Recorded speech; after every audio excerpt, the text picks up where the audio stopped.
And she's waxing eloquent about fish and octopi. And when she stops to take a breath, the guy working on the cubicle says, "Man, you know a lot about the ocean."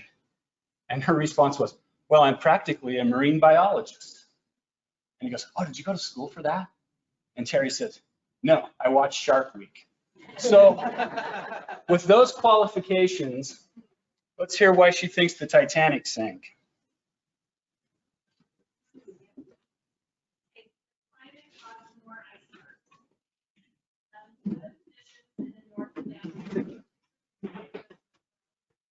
You got to read louder, Terry, because I can't hear you.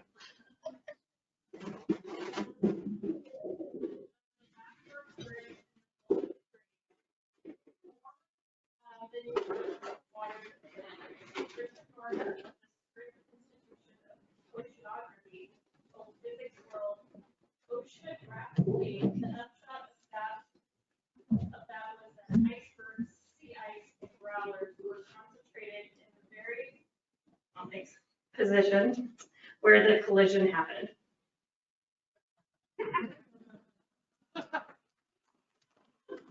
Thanks, Terry. I'm assuming you all heard that she believes that there was just more icebergs.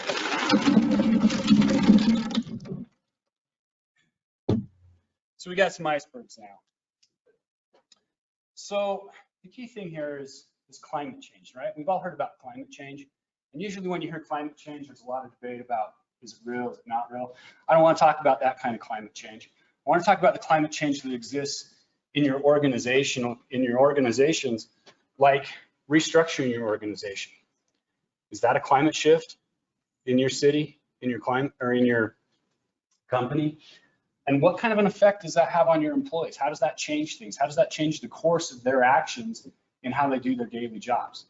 You know, I recently just reorganized some different departments in the city. I created a new department and I changed the existing structure of another department. I moved people around. That's going to have an effect now on our entire risk management program in the city. You know, likewise, if you're not changing in your organization and you have stagnation, that can lead to some problems as well. I know one of the questions was, how do you avoid safety fatigue? Well, you got to change it up a little bit once in a while so that people don't become complacent in what they do. You know, there's other things that have caused some significant changes lately. That dreaded COVID word that we've been dealing with for the last 2 years had a significant change on how we operate, how we do business, and things are probably never going to go back to the way that they were. Here's another one. I don't know if this iceberg's on your radar or not. What about medical marijuana? How many of you now have started to have to deal with that? Yeah, you're going to have to change how you do your drug testing procedures. You know, now you're going to have employees coming into work in different departments saying, "Hey, I've got the card now." Have you updated your policies? Are you having those conversations? Because that climate is shifting. Remote work. How many of you saw that iceberg coming 2 years ago? You know, we were, I don't know if we were just plain lucky or what, but back in the fall of 2019, the city manager came to me and he said, "Hey, I really think we need to take a look at this remote work thing." He said, I really think for us to be competitive as an organization in the future, we're going to have to offer remote work.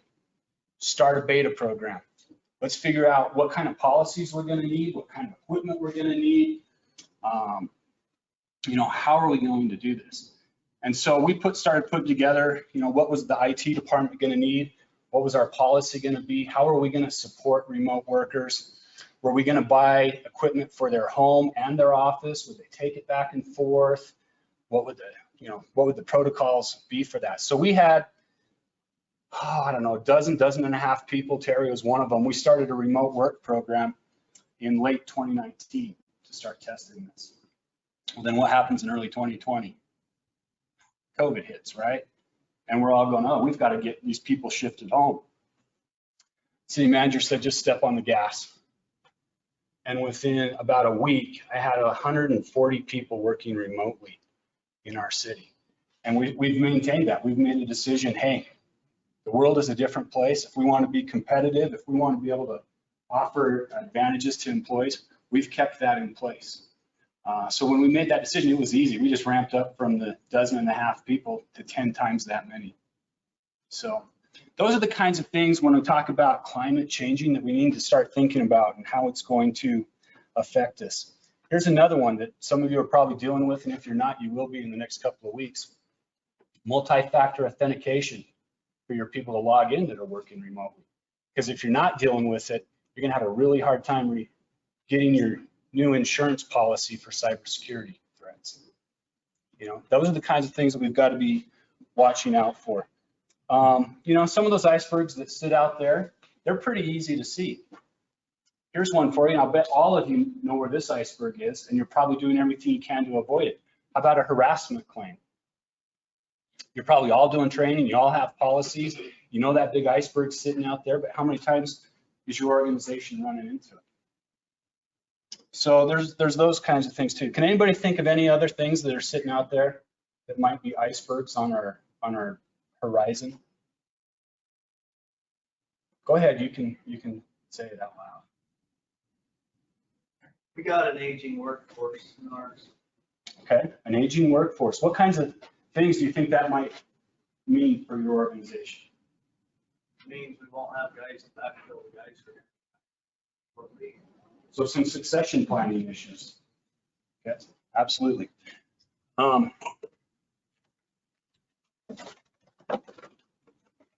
Since you were the first one to brave and answer. Right. That way, if your ship ever sinks, you're going to be safe. And I got a lot more of these for those of you that want to answer. All right, let's go to our next Titanicologist and hear why they think that the Titanic sank. Who has the one about the iron rivets? Ah, Dwayne. I know, Dwayne and I used to work together once upon a time. Dwayne, do you want to tell us your theory? Oh, it's not a theory. Oh, okay. Yeah. This is super clear. Ships made in Belfast, right? Everyone's aware of that. Well, in Belfast at the time, they could not get their hands on enough high-grade iron rivets.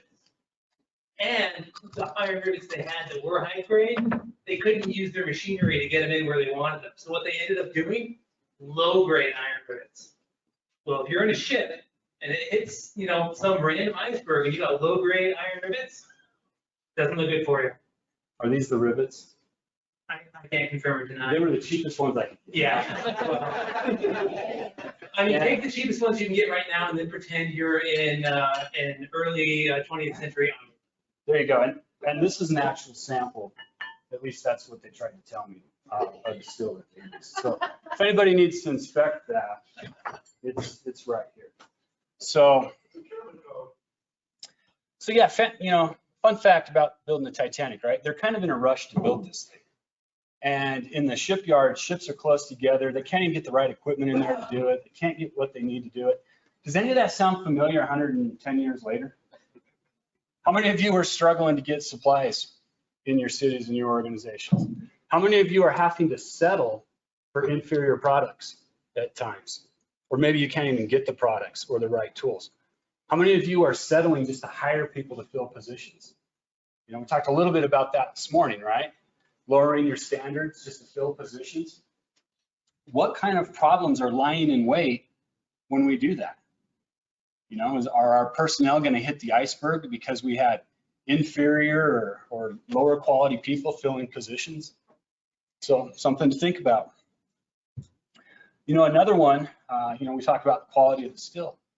What about your infrastructure? Those of you that have cities, your public infrastructure. You know, we're lucky in South Jordan, we're a relatively young community. Daybreak was started to be built about 20 years ago. Now I've got infrastructure that used to be bright, shiny, and new starting to age. You know, what are we doing to plan for that transition now, going from shiny and new to the middle-aged infrastructure? And what's the long-term plan to either keep that up to date or to do wholesale changes? So things to be thinking about there as well. We've talked about inspection programs a couple of times today. How often are you inspecting your infrastructure, your buildings, your equipment that your employees use? Are there issues laying in wait there? Is there a weak rivet somewhere in your organization that you should seek out right now and replace?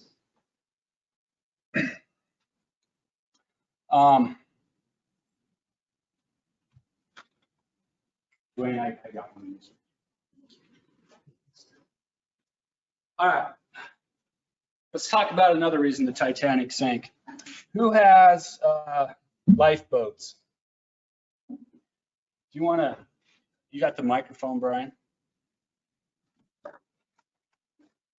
It's over here.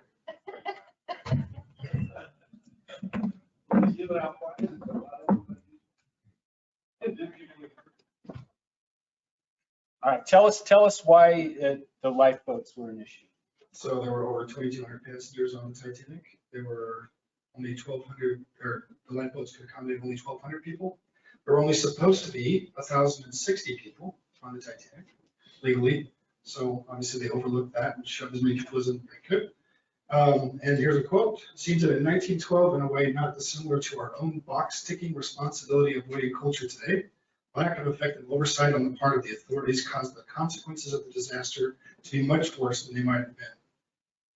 So not enough lifeboats. You're lucky. I got a couple of lifeboats. I'm gonna try these out.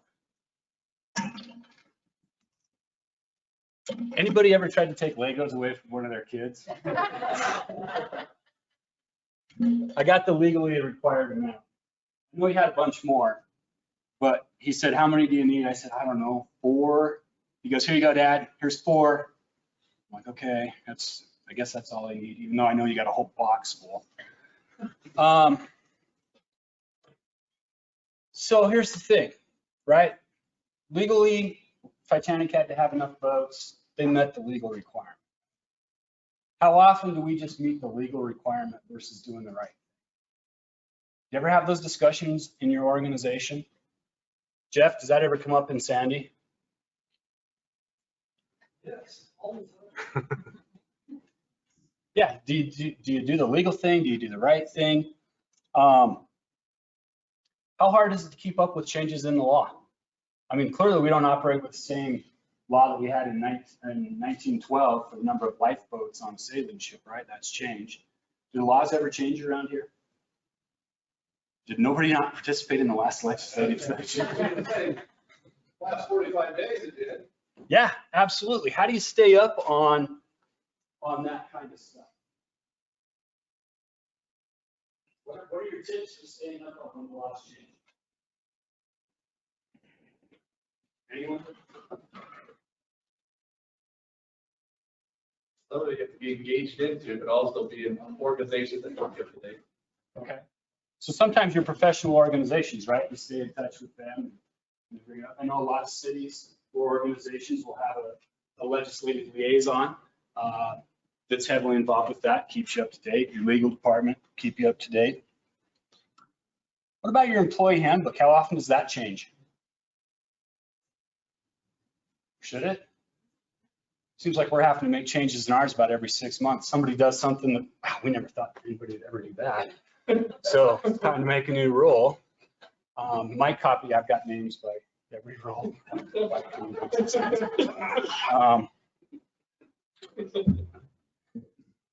How many of you only buy insurance to the required amounts? Do any of you purchase excess insurance? How many of you cities, when you have people coming into your town or contractors working for you, your contract requires 1 million commercial general liability, 2 million aggregate? Or do you say, you know what, this is a really high risk event. These guys are going to be shooting fireworks off in the park. Maybe we ought to have 5 million. Yeah, legal requirements 1, but this is high risk. So maybe those are some of the discussions you might want to have. Just because here's the legal amount, maybe the right thing to do is a little bit more so that you don't get caught and get yourself in trouble. All right, who has number 4?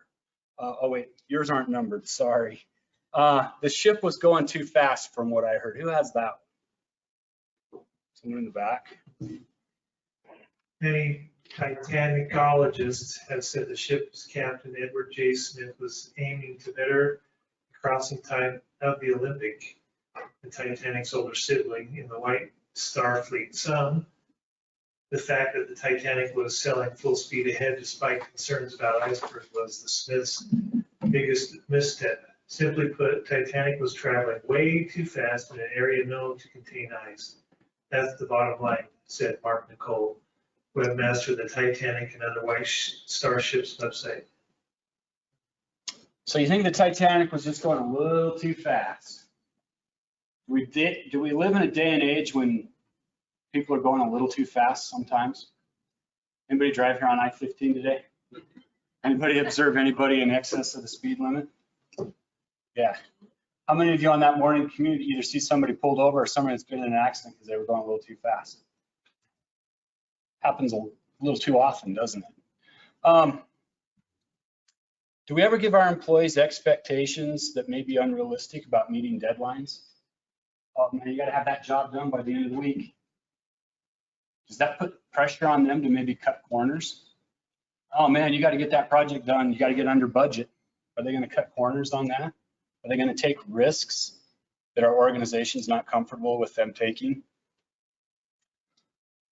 Here's another one. You heard him say that part of the reason the ship was speeding was it was in competition with someone.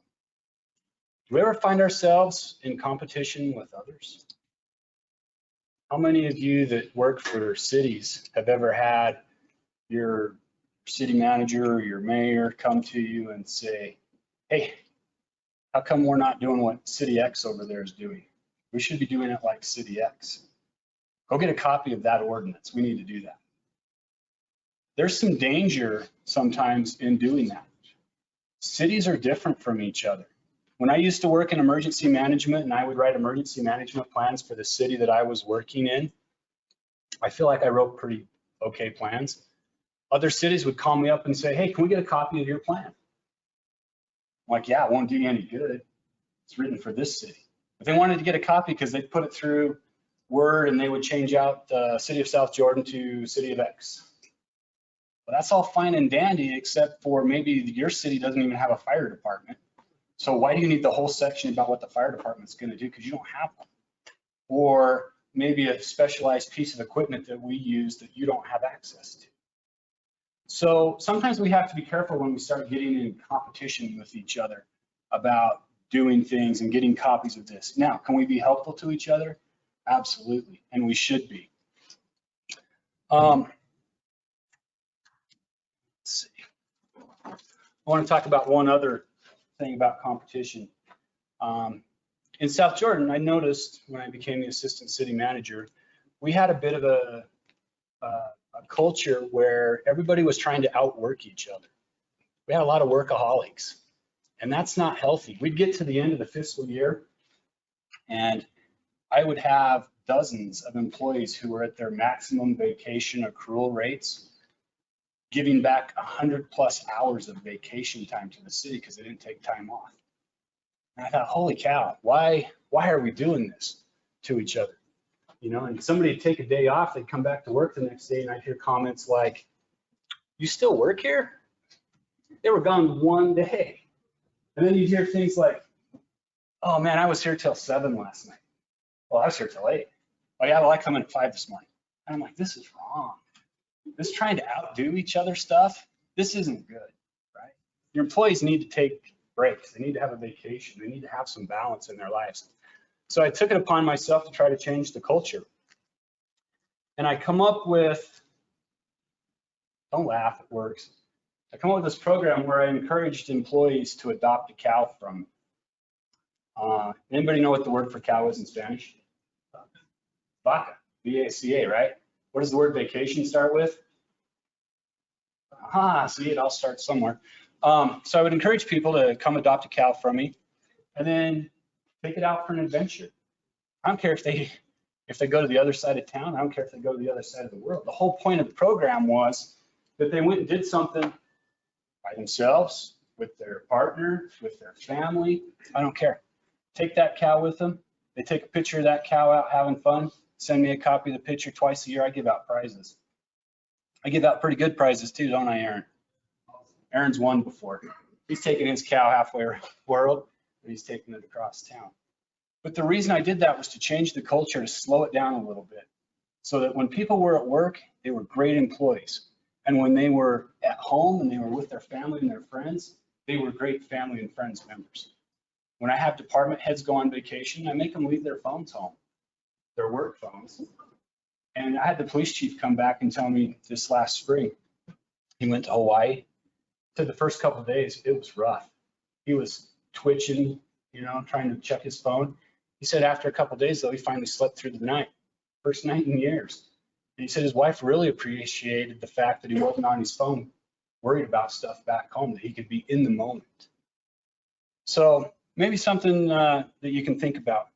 You heard in my introduction, I love NASCAR. There's a saying in NASCAR that sometimes you have to go slow to go fast. And what they mean by that is if you just go full throttle all the time, you wear your equipment out, you wear your tires out, you wear everything down, you run out of gas quicker. But if you slow down and you take care of your equipment, you can be there at the end of the race. And I think that's true in life as well. Sometimes you got to slow down to go faster. All right. Who has the information about the binoculars? Daryl, you want to read that for us? I know you're way in the back. And it's actually not about binoculars, it's about missing keys. David Blair was the first officer of the ship responsible for a lot of the equipment and personal equipment on the ship, and he was responsible to make sure that they were outfitted properly. For some reason, he was not included in the final manifest of the ship, and he had the keys to the locker that contained the binoculars that would have been used by the lookout perched looking for the icebergs. And so they were not able to see as far ahead or vision where those icebergs were coming soon enough to avoid them. So, lesson here. How often do we do things that make our equipment unavailable to our employees? How often do we, in theory, lock things up from them? And there could be a couple of things here. Either we don't have the right equipment for them, or maybe, and it's not just always, the guys in public works or police and fire. It could be people in the office. A couple weeks ago on one of my walk arounds, I sat down, I was talking with an employee that I didn't know very well. I was asking him how things were going. They shared with me one of their frustrations was that when they were in courts, when they were out in the front office and somebody was in court, they had no way to communicate. And they would have to either wait or pass a sticky note when the door would open, and they could do that. They said that they'd talk to IT about fixing that problem, but IT had all these hurdles, cybersecurity stuff, why we couldn't do certain things and open things. And as we talked, we discovered, well, you guys have Zoom on your computers. There's a chat feature. And so pretty soon we realized that if we would install that on the computer in the courtroom, they could actually use the chat feature in Zoom. We didn't have to install any new software. There was no way around it, but we found a workaround. So, sometimes we have to figure out what do our people need to do their jobs, and we have to make it available to them. We just saw a presentation on the use of PPE, getting people to use their PPE. When I worked for another city, their philosophy was, we'll buy the guys all the PPE they want. Let them pick out the safety glasses that look the coolest and give them 4 or 5 pair, because the thought process was if they've got one in their work truck, they've got one in their personal truck, there's one in the garage at home, they're more likely to wear them. Why do you make them wear safety glasses to use the weed eater at work and then you don't care what they do on the weekend when they're using the weed eater in their own yard? Give them 3 or 4 pair. If they're wearing it on the weekend, chances are really high they're going to wear it when they come to work on Monday. So make that stuff available to them. Cross-train your people. If you only have an employee that they're the only ones that can perform a certain function in your organization, cross-train, get 3 or 4 people that can do that. Again, makes it easier for them to take that cow on vacation if they don't have to worry that the work's going to stack up while they're gone. And then if they leave or You know, heaven forbid they're out because we have a pandemic. Somebody else can be covering that work. You can continue your operations. You know, thinking about binoculars, you use binoculars to see into the distance. How many of you take the time to be visionary in your organization or your city? I think often we get caught up in this idea that we've got to go out and turn the screwdriver every day and fix everything right now. We got to deal with today's problems.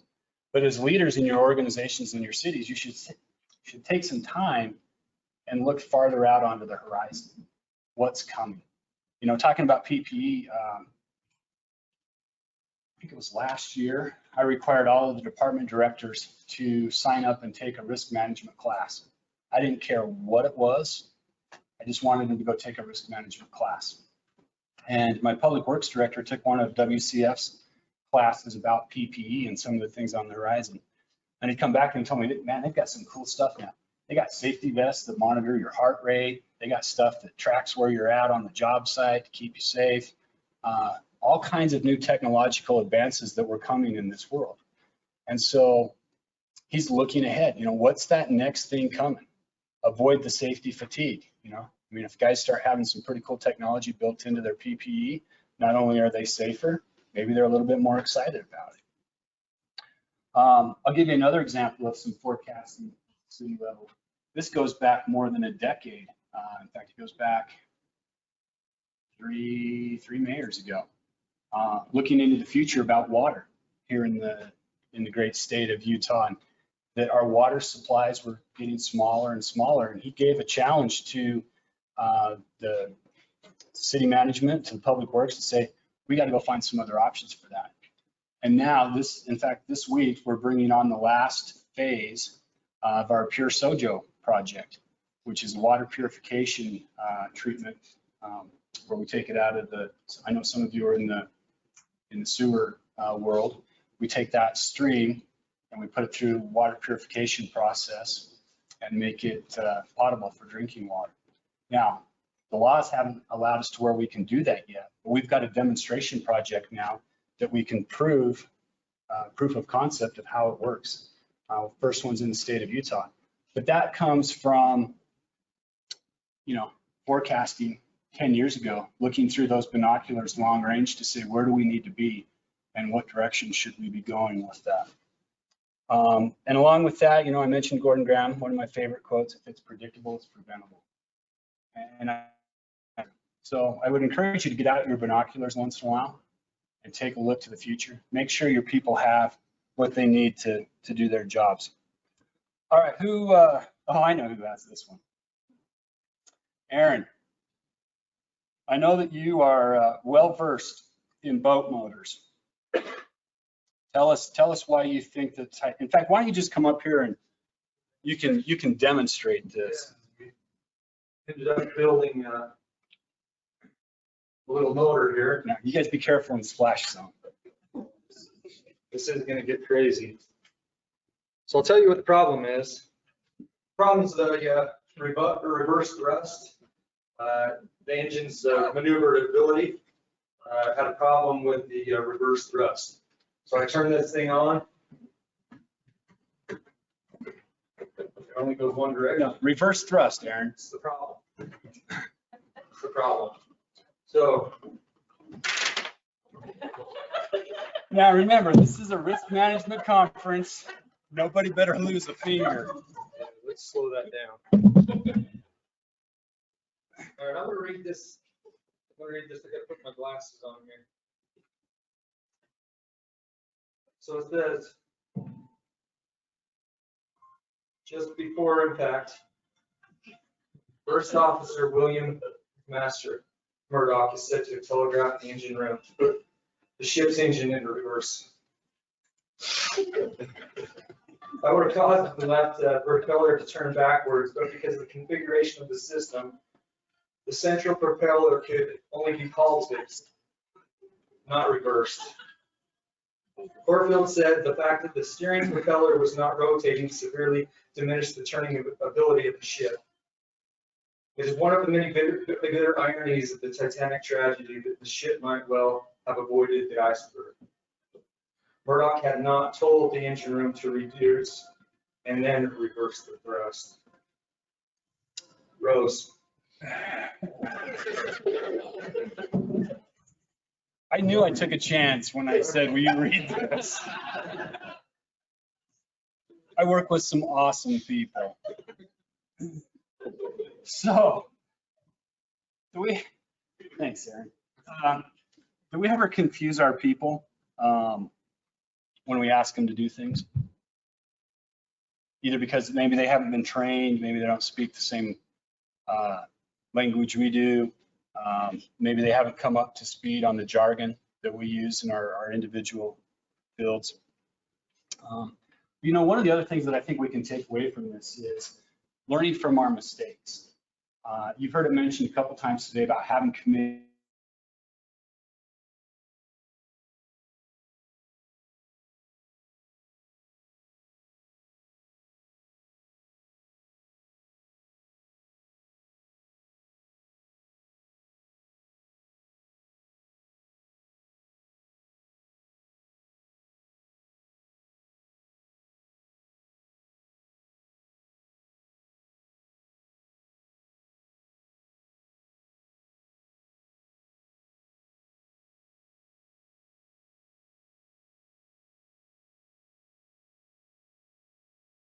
This vehicle, or why did this vehicle run into this gate? And after about the 8th or 9th one, you know, well, the sensor was too low. It goes under the bumper of the fire truck. It works on the regular trucks, but not the fire truck. Or, well, when the sun hits it at this angle, the reflector doesn't show it. Or, well, the sensor pad only stays open for 10. I think I have heard every reason why. So after the 8th or 9th one, everybody from public works, police, fire, safety, they assured me no more gate incidents. We have figured this out. Famous last words. 3 months later, I see another incident report come through. We've wrecked a speed trailer into the gate because nobody thought about the angles that you turn trailers, right? So now they've assured me no more gate incidents. But we'll see. That's kind of like my reverse thrust thing. I keep saying no more incidents. They keep popping up. I'm just not sure how to figure that out. You know, another one, as we analyzed a lot of our incidents, what we found was in the fire department, we never really ran over stuff. We were really good about not running. But where we had a problem is clipping the mirrors off the trucks, catching the corners of ambulances on roof overhangs.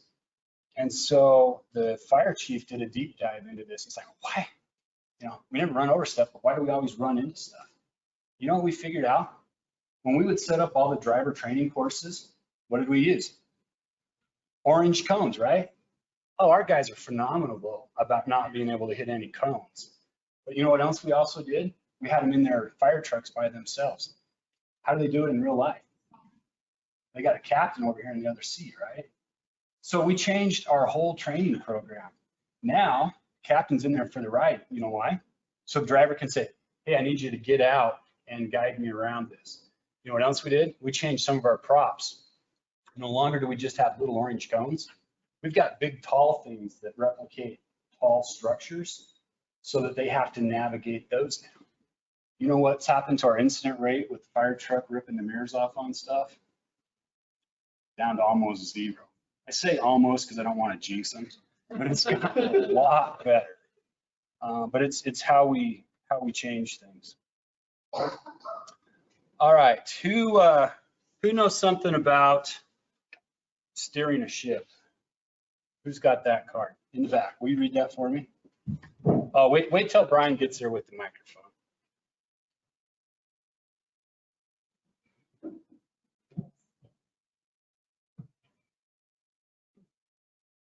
Did the Titanic steersman turn the ship towards the iceberg, dooming the ship? That's a claim made in 2010 by Louise Patton, who said the story was passed down from her grandfather, the most senior ship officer, to survive the disaster. After the iceberg was spotted, the command was issued to turn, quote, hard starboard. But as the command was passed down the line, it was misinterpreted as meaning make the ship turn left rather than push the tiller right to make the ship head left. She said the error was quickly discovered, but not quickly enough to avert the collision. She also speculated that if the ship had stopped where it was hit, seawater would not have pushed into one interior compartment after another as it did, and the ship might not have sunk as quickly. Okay, so port or starboard? Is this port? Or is this? I'm confused. Somebody help me out. Which Nautical here. Which one's right, port's left. You sure? Yes. Is he right? So I'm, somebody, there's an iceberg coming. Somebody, quick, which way am I supposed to turn? Away. Away.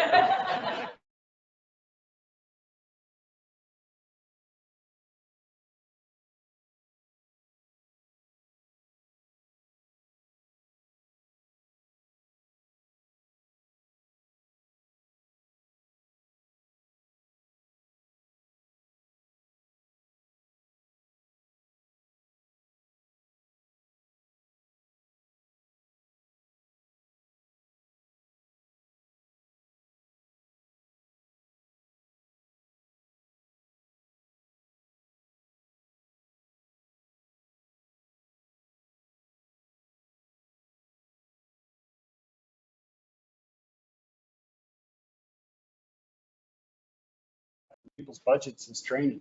That's probably one of the worst things to cut in your budget when times get tough. Yeah. You want to keep your people trained, right? Every day is a training day. Competence. This goes back to, are we putting weak rivets into our organization in places?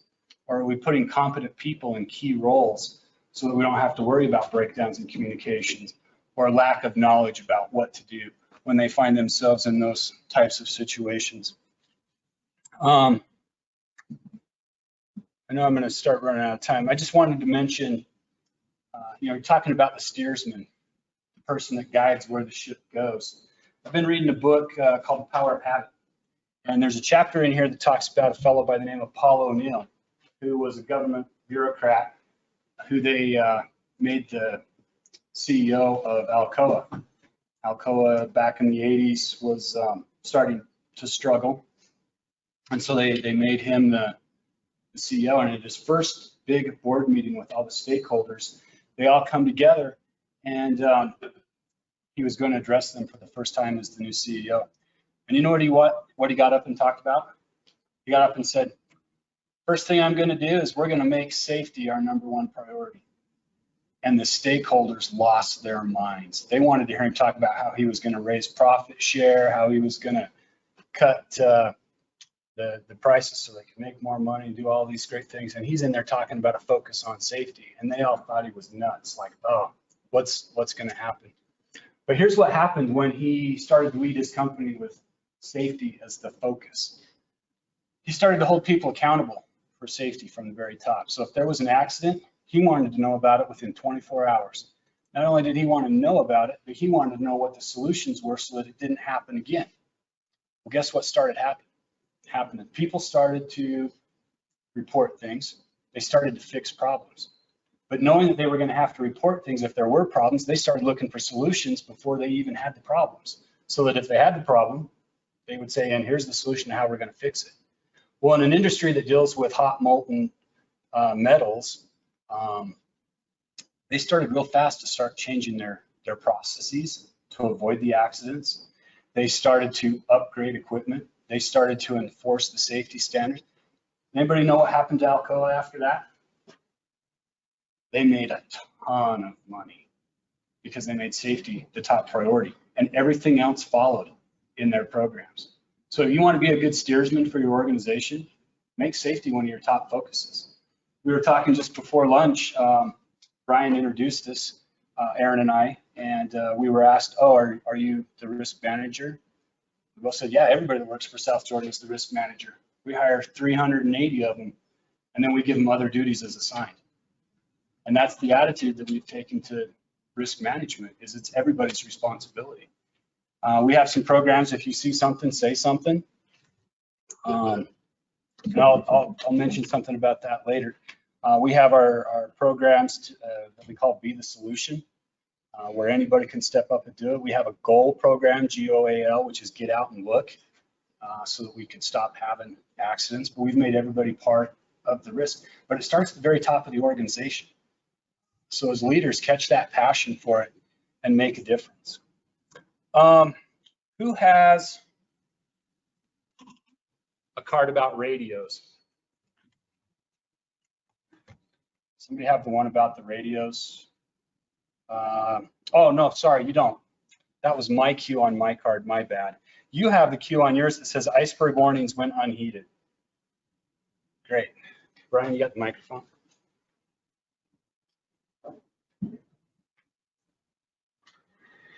Iceberg warnings went unheeded. The Titanic received multiple warnings about ice fields in the North Atlantic over the wireless, but Corfield notes that the last and most specific warning was not passed along by senior radio operator Jack Phillips to Captain Smith, apparently because it didn't carry the prefix MSG, Master Service Grant. That would have required a personal acknowledgement from the captain. Phillips interpreted it as a non-urgent and returned to sending passenger messages to the receiver on shore at Grace, Newfoundland, before it went out of range, Corfield writes. Huh. Communications failure. I would have never thunk that would happen in a disaster. I was going to do this fun thing with the radios today, but the batteries are dead. I borrowed them from emergency management. Sorry, Aaron, I'll put them back on the chargers. Yeah, communications. That's just such a critical part of everything that we do. But it's not just the mechanics of it either. We live in a day and age where we've got information overload all the time. Stuff is coming at us from every direction all the time. Are we listening to the right stuff? Are we, ignoring really important messages? Like when the oil light comes on in my daughter's car and she just doesn't tell me for a while, thinking that it's like going to start flashing or beeping if it gets worse. When do we react to certain types of information in our organization? And are we sharing with everybody when we should be sharing? I would encourage all of you to find a way to do information management, whether it's your emails, your social media. You've got to have some sort of system so that you're not missing key messages. How many of you have ever had that frustrating thing when you've sent a really important email off to somebody, you don't get a response, and like 2 days later you see them and you say, hey, did you get my email? Oh yeah, no, I didn't. And we get these breakdowns, right? That's kind of like the whole Titanic disaster. So watch for that in your organization. Try not to do that. I have this example about the pothole in the city, right? Anybody ever got that call about there's a pothole? What do you do with it when you get it? When that call comes into our information center and an information agent gets it, somebody, oh yeah, there's this little pothole out in front of my house. What do they do with it? What do they do with it in your city? We send out our streets department and they verify the pothole and see what they need to do to repair it, and then they put it on their schedule. Essentially, repair it. Is it a priority for them? I can't speak to that. Okay. I'm the supervisor, but I think if it was a hazard, yes, it would be a priority. I see somebody way in the back raise their hand. Brian, you want to take this back to them?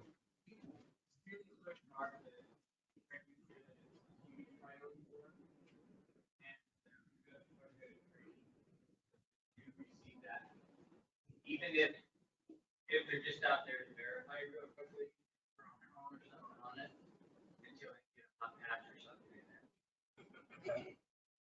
there. Sometimes calls like that come into a city or an organization, and maybe somebody writes a sticky note, yeah, I'll take care of that, gets lost, right? Or maybe they don't pass it on to the right person. Maybe they call it over to the Public Works Department, and somebody's really in a hurry over there, they get the call, oh yeah, City Hall's calling, somebody's got a pothole, okay, whatever. They forget about it, right? Things get lost, and the next thing you know, the pothole's the size of Texas. And then the next thing you know after that, your risk manager's getting a call. Yeah, I'd like to follow a claim against the city. I lost the front half of my car in one of your potholes. But if you can get on those things early, then that call never comes into the risk manager. So All right. You know, there's something about the tides we're changing. Who has the tides?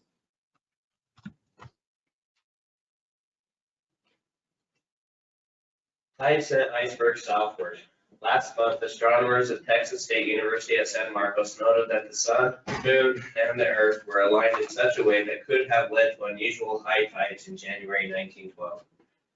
They speculated that the tides could have dislodged icebergs that were stuck in the Labrador Sea, sending more of them towards the waters traversed by the Titanic a couple of months later. Tides are interesting things. And I know what you're all sitting there thinking. What's he pulling out of the box for tides? Yeah, I had to think a long time about this one too. This is all I got, folks. Tides. I know, it's weird. But I couldn't think of anything else. I was doing a different presentation where I had to use a tide pen, and it was just after lunch, and one of the people in the front row goes, "Does that thing work?" I'm like, "Yeah, why?" She said, "I spilled my lunch. Can I borrow it?" So she took it. It saved the day. That's all I got, the tides. But how often are things shifting on us? You know, we talked earlier about, we just had the 45 days of the legislature, right? Did anybody's world, the tide maybe shift a little bit? Anybody had their goalposts moved lately because of the way things have shifted? We talked earlier this morning, police liability. Oh man, has that changed and shifted from what it was a year ago, 2 years ago, and 5 years ago. That is a completely different world now. You know, something else, that, especially for those of you that represent cities and some of the districts, is another shift that we're seeing in the risk management world is that juries are a lot less pro-government when they're discussing their verdicts and what cities and government should pay in claims. That is a real shift in thinking in the general public. You know, we talked about trip and falls earlier today. There was a time when our trip and fall claim number was almost $0 every year. And that has changed significantly because of a shifting tide of how juries see claims now and how we pay and how we handle some of those claims against us. You know, that it was great to see the change for some of the immunities and defenses on the cybersecurity. For the most part, the last couple of years, things that the legislature has done has eroded some of those immunities that government entities had. And so it was good to see one that changed for the better. All right, I've got one last reason why it's Sank. Who has the one about optical illusions?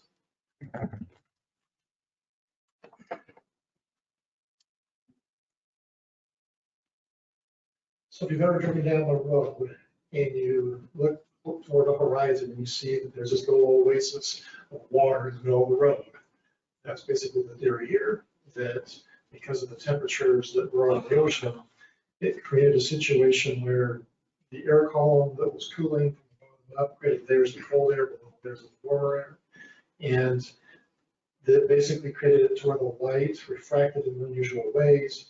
And the people that were looking for any dangers couldn't see it in the distance because of the way the light was refracting. Also, it's believed that the disrupted air caused issues with the Morse code lamps that were being used between the Titanic and nearby California. So messages weren't being relayed, and it also caused the Californian to perceive that the Titanic was moving in a different direction than what they believed. Okay. Optical illusions. We talked a lot about cybersecurity earlier today, but I really think that's one of the greatest risks that we have going forward is the deception that they use to attack our organizations. It was interesting. Most people hadn't heard of South Jordan a few years ago, and then we hosted a little event called the Tour of Utah. We were going from about 5,000 attempts to hack into our stuff a week to over 140,000 at that time. Due to that, just 15 minutes of exposure on the world stage. Now that's about where our regular stuff is. But they're very good at this. You know, I said it's good to talk about where we've screwed up. We had a situation in South Jordan a couple of years ago where we were victims of a phishing scam. We ended up wiring some money to some bad operators because they were able to spoof a domain name that was very close to our domain name. They managed to create a whole series of emails between our financial team members and our city management. And they created kind of all this backstory and then launched it into the real email. And so one of our finance people got an email that said from the finance director, please wire this money post haste, which he never talks like that, which is what's funny. So our finance people are doing this. Well, it just so happens that our finance person happened to be sitting with the city manager when this all started to go down. They're like, whoa, whoa, whoa, what's going on? So we got duped. You know, those optical illusions, it looked real. But at the end of the day, it wasn't. I think we're going to see more of that. I think we've got to be prepared for those optical illusions that are going to come. I know I'm out of time, so I'll leave you with this. I mentioned every day should be a training day. And Captain slowly every day was tucking away a little bit of knowledge. I hope that something I've shared today, maybe even as silly as it is, will stick in your mind. And that as you walk away from this today, that'll be there floating around when you get back to your office. And maybe it'll trigger you to do something different. Maybe it doesn't do anything for 6 months or a year, but it'll kick around in your head and you'll remember something one day or trigger something. And when you really have to make that large deposit, I hope you've got all that training. Thank you very much for letting me be here today.